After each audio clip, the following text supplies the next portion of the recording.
Le pied est la base du microscope qui assure la stabilité de l'instrument. La potence est le bras recourbé par lequel on saisit le microscope. La platine est le plateau sur lequel on place l'objet à examiner.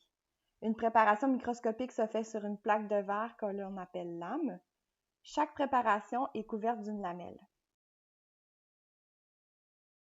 La platine est munie d'une ouverture permettant à la lumière d'éclairer l'objet monté sur la lame. Sur la platine, on trouve d'autres structures. Les valets sont des crochets servant à maintenir la préparation en place. Le chariot mobile qui permet, au moyen de 2 vis, de contrôler le déplacement de l'objet de l'avant vers l'arrière et de gauche vers droite. Les verniers qui sont des échelles graduées en millimètres et qui peuvent permettre d'évaluer la taille de l'objet observé. Le tube optique relié à la potence porte les systèmes optiques à chacune de ses extrémités. Les oculaires sont les lentilles situées en haut du tube optique, là où on place nos yeux. Leur pouvoir grossissant est habituellement de 10x, mais il peut varier. La plupart des microscopes modernes sont binoculaires et portent donc 2 oculaires qui fournissent une image 3D. On peut aussi lire la valeur de son diamètre en millimètres. Ici, on voit 18 pour 18 mm. Cette valeur est utile pour calculer le diamètre de champ. Les objectifs sont des lentilles situées en bas du tube optique, près de l'objet à observer. Plusieurs objectifs de forces différentes sont placés sur un dispositif rotatif appelé tourelle ou revolver qui permet d'amener l'objectif désiré en ligne avec l'axe optique. Les objectifs les plus fréquents ont les forces suivantes: 4x, 10x et 40x.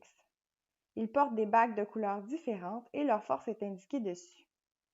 Plus le pouvoir grossissant d'un objectif est élevé, plus il est long. Le grossissement total du microscope est le grossissement de l'oculaire multiplié par le grossissement de l'objectif.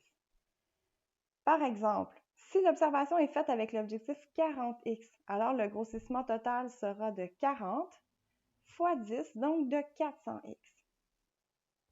Sur le côté, on retrouve des vis de contrôle de la mise au point.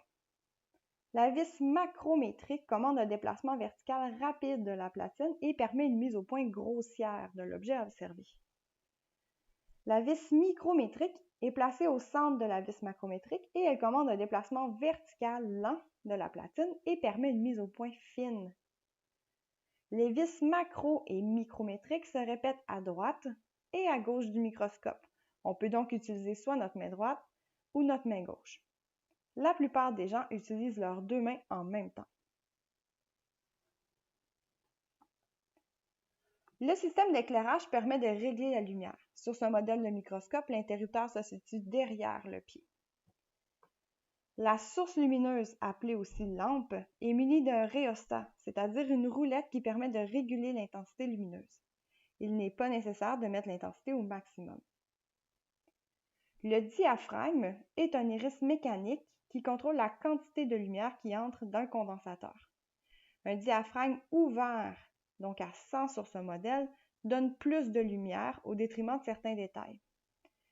À l'inverse, un diaphragme presque fermé donne une image plus contrastée et mieux définie mais sombre.